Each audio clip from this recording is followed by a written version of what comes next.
নমস্কাৰ, এই মুহূৰ্তত আহি পৰিছে সন্ধিয়াৰ কেইবাটাও গুৰুত্বপূৰ্ণ খবৰ। আজি হৈছে 6 মাৰ্চ। লাখ লাখ বেংক একাউণ্টত চৰকাৰে প্ৰদান কৰিলে টকা। এতিয়া আপুনি চেক কৰক বেংক একাউণ্ট। যদি আপুনি টকা পোৱা নাই তেনে ক্ষেত্ৰত দিব পাৰিব আপুনি অভিযোগ। তাৰ বাবে চৰকাৰে টোল ফ্ৰী নম্বৰ মুকলি কৰিছে। লগতে বেংক একাউণ্ট থাকিলে প্ৰত্যেক মাহতে আপুনি 2500 টকা লাভ কৰিব। আৰু অসমৰ মুখ্যমন্ত্ৰী ডক্টৰ হিমন্ত বিশ্ব শৰ্মাই কেবিনেট বৈঠকত এখন নতুন আঁচনি আৰম্ভ কৰিছে। এই আঁচনিৰ বাবে এতিয়াই কৰক আপুনি আবেদন। কেনেকৈ কৰিব আবেদন? কেৱল এয়াই নহয়, আত্মগোটৰ মহিলাৰ একাউণ্ট সোমাব 10,000 টকা। এটা নহয়, দুটা নহয়, 35 টকাকৈ আঁচনিৰ কথা ঘোষণা কৰিলে অসমৰ মুখ্যমন্ত্ৰী ডক্টৰ হিমন্ত বিশ্ব শৰ্মাই। কেবিনেট বৈঠকত ৰেচন কাৰ্ডক লৈ কেইবাটাও ভাল খবৰ দিছে। কেৱল এয়াই নহয়, লগতে কেইবাটাও ৰাজনৈতিক খবৰৰ লগতে অৰাজনৈতিক খবৰ যুগুত কৰা হৈছে আজিৰ দিনটোত। গোটেই অসম তথা ভাৰতৰ বিভিন্ন প্ৰান্তৰ পৰা যুগুত কৰা হৈছে কেইবাটাও ডাঙৰ খবৰ। এনেবোৰ খবৰ নিতৌ পাই থাকিবলৈ চেনেলটি ছাবস্ক্ৰাইব কৰি ভিডিঅ'ৰ দুটা লাইক কৰিবলৈ নাপাহৰিব। আজিৰ আমাৰ প্ৰথম ৰকমেৰ গুৰুত্বপূৰ্ণ খবৰ হৈছে অসমবাসীৰ বাবে এটা ডাঙৰ খবৰ। আহি গ'ল অৰুণোদয় 3.0। বাজেটত বৃহৎ ঘোষণা কৰিছে বিত্তমন্ত্ৰী অজন্তা নেওগ। নতুনকৈ লাখ লাখ টকা লাভ কৰিব অৰুণোদয় আঁচনি। 31 মাৰ্চৰ পূৰ্বে প্ৰস্তুত হ'ব নতুন হিতাধিকাৰীৰ তালিকা। যদি আপুনি অৰুণোদয় আঁচনিত আপোনাৰ নামটো অন্তৰ্ভুক্ত কৰিব পৰা নাই তেনে ক্ষেত্ৰত আপোনাৰ বাবে এটা ভাল খবৰ আহি পৰিছে। কিয়নো চৰকাৰে আজি কেবিনেট বৈঠকত কেইবাটাও ভাল খবৰ দিছে আৰু এই মাহৰ ভিতৰতে আপুনি লাভ কৰিব অৰুণোদয় আঁচনি।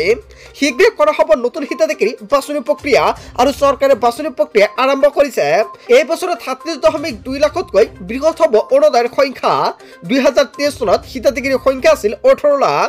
অৰুণোদয় আঁচনি 2.0 2024 চনত 24 লাখলৈ বৃদ্ধি হ'ল হিতাধিকাৰীৰ সংখ্যা। মহিলা সবলীকৰণৰ বাবে অৰুণোদয় আঁচনি লৈছে এটা ভূমিকা। কেৱল এয়াই নহয়, বিধৱা পেঞ্চন অৰুণোদয়ৰ থৰ এতিয়া সমপৰ্যায়ৰ হ'ব। 5,000 কোটি টকা ধাৰ্য কৰিছে অৰুণোদয় আঁচনি 3.0ৰ বাবে। নতুনকৈ আকৌ হ'ব আবেদন। লাখ লাখ মহিলাই নতুনকৈ পাব সুবিধা। যদি আপুনি অৰুণোদয় আঁচনিত নামটো অন্তৰ্ভুক্ত কৰিব পৰা নাই তেনে ক্ষেত্ৰত আপোনাৰ বাবে আহিল এটা ভাল খবৰ। কিন্তু অসমৰ মুখ্যমন্ত্ৰী ডক্টৰ হিমন্ত বিশ্ব শৰ্মাই কেবিনেট বৈঠকত আপোনাৰ বাবে দিলে এটা ভাল খবৰ। বাজেটত বৃহৎ ঘোষণা কৰিছে বিত্তমন্ত্ৰী অজন্তা নেওগ। হয় বন্ধু বান্ধৱীসকল, অৱশেষত বাজেটত অৰুণোদয় হিতাধিকাৰীৰ বাবে এটা ভাল খবৰ দিছে। আপুনি নতুনকৈ অৰুণোদয় আঁচনি কেনেকৈ আবেদন কৰিব নিশ্চয় এইটো চেনেলৰ জৰিয়তে পাই যাব। আৰু তাৰ বাবে সকলোৱে আগতীয়াকৈ চেনেলটি ছাবস্ক্ৰাইব কৰি দিব। লগতে ভিডিঅ'টোত যদি এতিয়ালৈকে এটা লাইক কৰা নাই, লাইক কৰি দিব।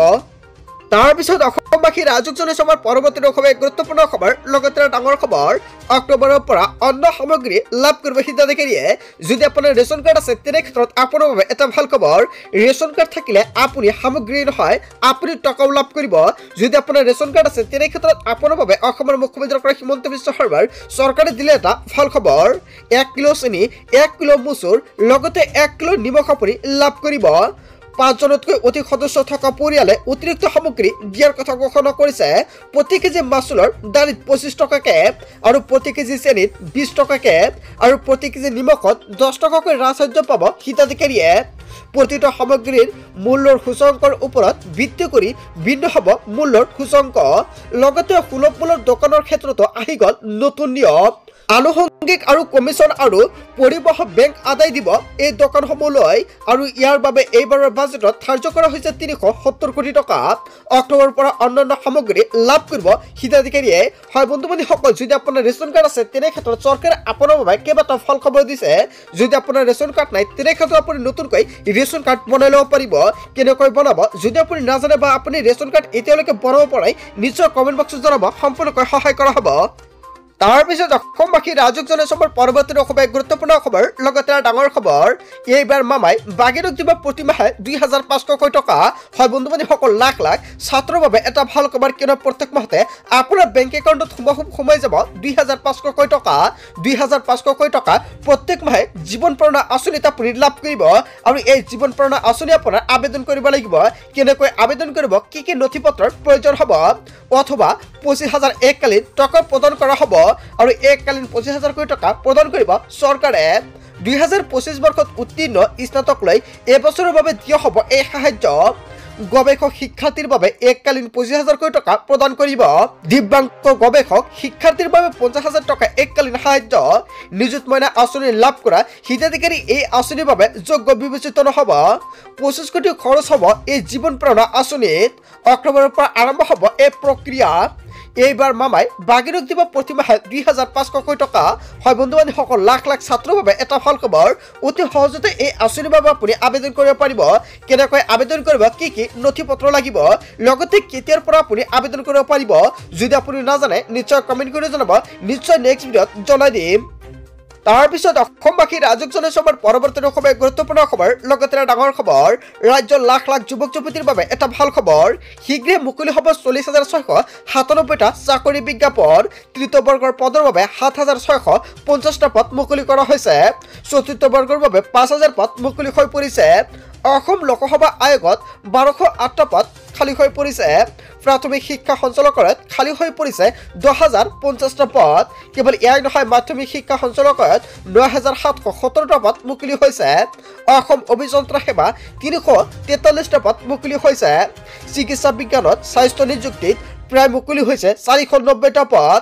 ৰাজ্যিক পৰ্যায়ৰ আৰক্ষীৰ নিযুক্তিত 6,239টা পদ মুকলি হৈছে।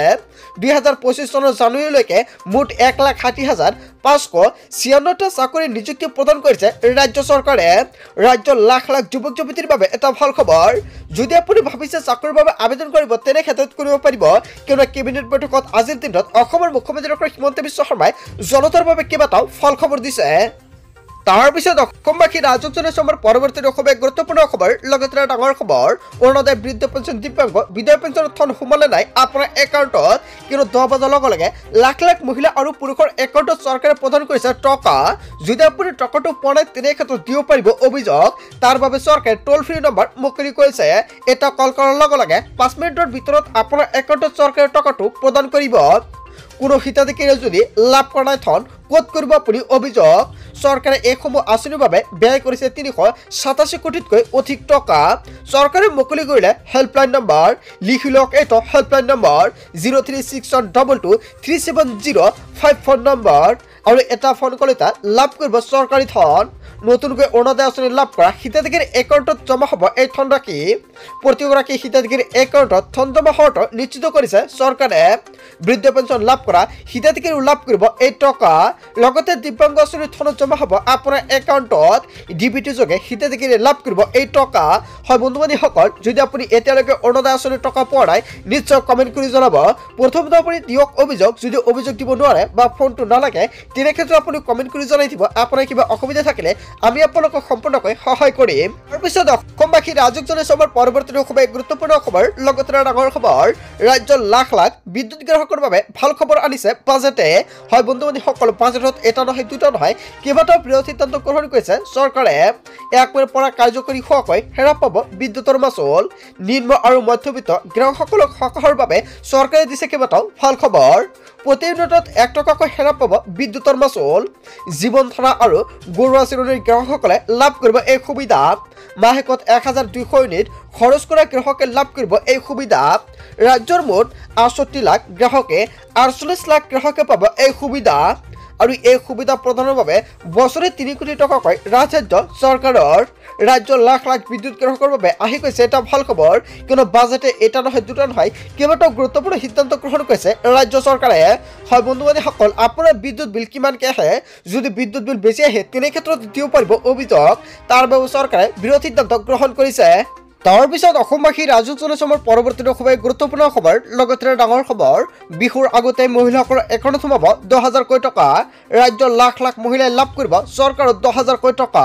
প্ৰথম পৰ্যায়ত 27 লাখ মহিলা সাজু কৰিছে তালিকা, আৰু 27 লাখ মহিলাক লৈ চৰকাৰে এখন নতুন তালিকা প্ৰকাশ কৰিছে ৰাজ্য চৰকাৰে। আৰু এই তালিকাত যিসকল মহিলাৰ নাম থাকিব, অকল সেইসকল মহিলাৰ একাউণ্টত সোমাব টকা। 10,000 নহয়, পৰ্যায়ক্ৰমে এইসকল মহিলাই পৰৱৰ্তী সময়ত পাব 50,000কৈ টকা পৰ্যন্ত। মহিলা উদ্যমিতা আঁচনিৰ অধীনত মুঠ 31 লাখ মহিলা পাব এই ধনৰাশি। আবেদন কৰা মহিলাসকলৰ ভিতৰত 31 লাখ মহিলা উপযুক্ত বুলি নিৰ্বাচিত কৰিছে। প্ৰথম পৰ্যায়ত ইয়াৰ বাবে 27 লাখ মহিলাক এই সুবিধা দিব চৰকাৰে। এপ্ৰিলত এইসকল মহিলাই লাভ কৰিব 10,000কৈ টকা।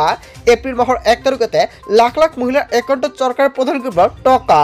ইয়াৰ পিছতে বেংকৰ ঋণ আৰু ৰাজসাহায্য মিলি লাভ কৰিব 25,000কৈ টকা।